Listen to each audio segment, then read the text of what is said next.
Les familles recomposées, voilà un terrain où les émotions des enfants sont exacerbées. En même temps, fallait pas divorcer. Non, je plaisante.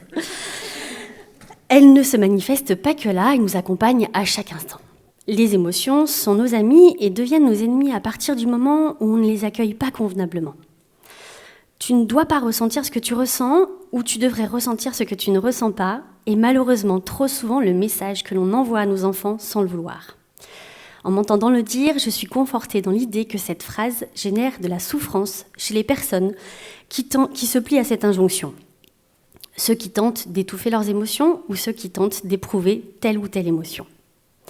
Je connais bien le sujet et il me tient vraiment à cœur. C'est d'ailleurs pour cela que j'ai décidé de vous en parler et je suis moi-même très émue et honorée d'être là ce soir, ce qui est plutôt logique, puisqu'on pourrait dire de moi que je suis très émotive.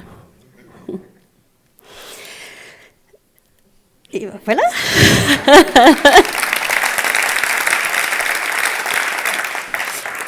Merci. Nous accueillons dans nos centres chagrins scolaires un certain nombre d'enfants qui ne savent pas quoi faire de leurs émotions. Leurs parents, eux aussi, se sentent impuissants face à une tristesse contagieuse, à une colère débordante ou même à une peur submergente. Notre premier objectif est de normaliser ces émotions. Il doit avoir de bonnes raisons de ressentir ce qu'il ressent, en tout cas des raisons qui répondent à sa logique. Bon, il m'arrive parfois, en consultation, de partager l'émotion avec mes patients. Je suis très émue quand l'histoire qu'ils vivent me touche. J'ai les larmes aux yeux, donc. Notre colère me fait parfois dire des gros mots. Et oui, ça arrive.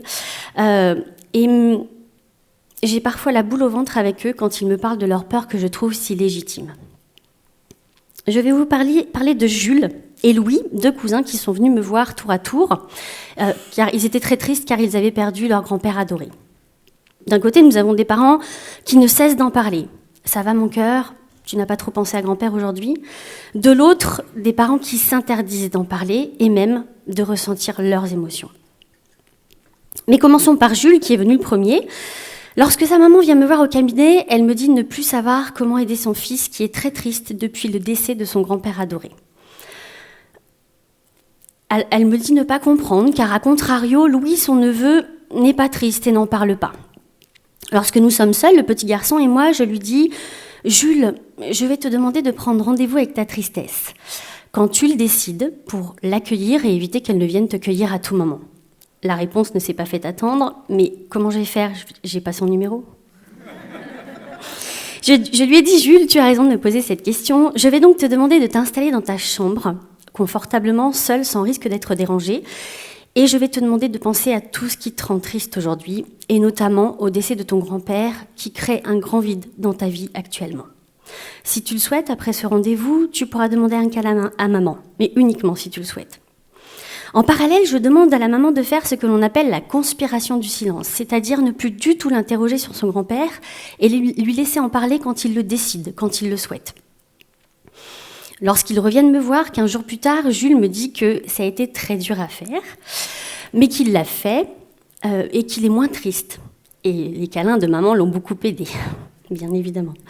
Il me dit que la tristesse était à 9 sur 10 et qu'elle est désormais à 4 sur 10. Je lui dis « C'est normal, Jules, d'être triste quand on a perdu son grand-père, mais il ne faut pas que cette tristesse prenne toute la place et qu'elle soit à sa juste place. Et tu sais désormais comment faire pour éviter qu'elle ne te maltraite. » Quelques jours plus tard, étant donné que Jules va mieux, on me demande d'aider son cousin Louis, qui lui a perdu l'appétit et ne parle plus depuis les décès de leur grand-père adoré. Je n'ai pas reçu le petit garçon, et c'est à la maman que j'ai dit de dire à Louis, ce qui est intéressant avec la tristesse, c'est que si on l'accueille et qu'on lui réserve un endroit, alors elle ne vient plus nous tirer par la manche et par surprise. Mais toi, mon cœur, tu dois avoir tellement peur de parler de papou, car si jamais tu lâchais tes larmes, peut-être que tu pourrais te noyer dedans. Lorsqu'elle revient, cette maman me dit être soulagée, car lorsqu'elle a dit cette fameuse phrase, Louis s'est enfin autorisé à pleurer. Elle a pu lui demander de faire la deuxième chose que je leur avais préconisée, à savoir un musée du souvenir, une sorte d'hommage à papou. Tu choisiras les meilleurs moments que vous passiez ensemble, des souvenirs. Comme lorsque vous alliez cueillir des cerises et qu'il les mettait en boucle d'oreille pour imiter mamie, ou bien lorsque vous alliez ramasser des fraises qu'il cultivait dans son jardin, ou bien encore la fois où vous êtes allé à la pêche et qu'il s'est retrouvé les fesses dans l'eau. Vous avez beaucoup ri lorsque vous êtes rentrés et que mamie vous a dit « Mais qu'est-ce que je vais bien pouvoir faire de vous deux ?» Alors, Louis et sa maman s'installaient chaque soir pour visionner ces petits films de moments heureux, tout en riant et en pleurant, car plus jamais ils ne les passeraient avec Papou. Ouh, encore de l'émotion. Désolée. Ils y sont allés chaque soir au début, puis à la demande de Louis, quand il ressentait que c'était nécessaire. Pour les deux cousins, qui ressentaient la même douleur d'avoir perdu leur grand-père adoré, nous avons fait faire aux parents des choses opposées. Aux parents de Jules, nous lui avons demandé de ne plus en parler, et aux parents de Louis, nous lui avons dit qu'il pouvait en parler autant que nécessaire, et quand il le décidait. Donc, comme vous le voyez, nous n'avons pas de protocole dans ce modèle. On ne calque pas un exercice sur une émotion, et une émotion ne génère pas nécessairement le même exercice pour tous.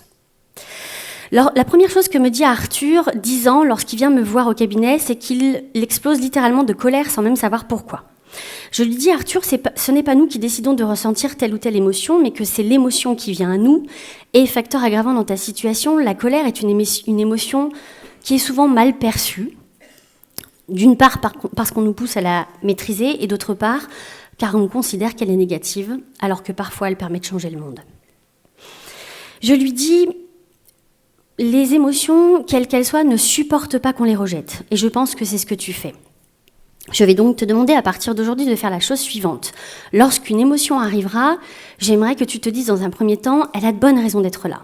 Tu décideras ensuite soit de l'exprimer, soit de ne rien dire. En faisant cela, nous faisons faire à Arthur l'inverse de ce qui ne fonctionnait pas, puisqu'Arthur se disait « je ne dois pas me mettre en colère puisque je ne dois pas l'exprimer ». En lui proposant ce choix qui va le soulager, en fait, soit de dire ou soit de ne rien dire. Lorsqu'il revient me voir, il me dit qu'il n'a plus jamais explosé, et qu'il a accueilli son émotion, bien évidemment, et qu'il sait désormais que la colère, n'est pas négative, mais plutôt que, tel un cheval sauvage, plus on tente de la mater et plus elle se cabre. Les parents de Lou viennent me voir car ils considèrent que leur fille n'est pas heureuse selon eux. On ne comprend pas ce qui ne tourne pas rond chez elle. Elle ne cesse de bouder alors que nous faisons tout pour lui faire plaisir. Récemment, nous sommes allés à Disney et nous lui avons acheté les oreilles de Mickey. Elle était contente et puis, on ne sait pourquoi, elle s'est mise à bouder. Donc, pour lui décrocher de nouveau un sourire, nous lui avons offert la panoplie de la Reine des Neiges. Et laissez-moi deviner, elle a de nouveau boudé ? Ben oui, comment le savez-vous ? Eh bien, madame, monsieur, laissez-moi vous annoncer que vous avez une petite fille très intelligente qui sait exactement comment faire pour obtenir ce qu'elle veut de ses adorables parents. En effet, plus vous voulez lui faire plaisir, et plus elle boude, car elle n'a rien à y perdre et tout à y gagner. Si elle avait été radieuse à l'entrée à Disney, elle n'aurait pas obtenu tout ce qu'elle a obtenu en boudant. Je vais donc vous demander de faire la chose suivante. À partir d'aujourd'hui, lorsque vous pourrez anticiper la bouderie, vous lui direz « on va faire un truc, mais ça risque d'être pas top ». Il s'agit là de lui prescrire la bouderie. Et lorsque vous ne pourrez pas anticiper, je vais vous demander d'accueillir la bouderie en lui disant « c'est vrai, c'est pas top comme journée ». Attention, sans ironie bien sûr, vous allez voir qu'on est très vite amené à dire « c'est vrai, c'est pas top comme une journée ». Lorsqu'ils reviennent me voir, les parents de Lou me disent qu'ils ont fait ce que je leur avais demandé et que, comme à son habitude, Lou a boudé. Mais ça n'est plus un problème pour eux puisqu'ils considèrent désormais qu'elle n'est sûrement pas malheureuse, mais qu'elle a plutôt trouvé une belle télécommande à parents pour obtenir tout ce qu'elle veut de la part de ses parents. Respecter les émotions, c'est aussi ne pas leur courir après. Voilà un bref aperçu de ce que nous faisons dans nos centres chagrins scolaires avec les émotions des enfants. Dit comme cela, ça paraît simple, mais ça ne l'est pas. Chaque cas est unique.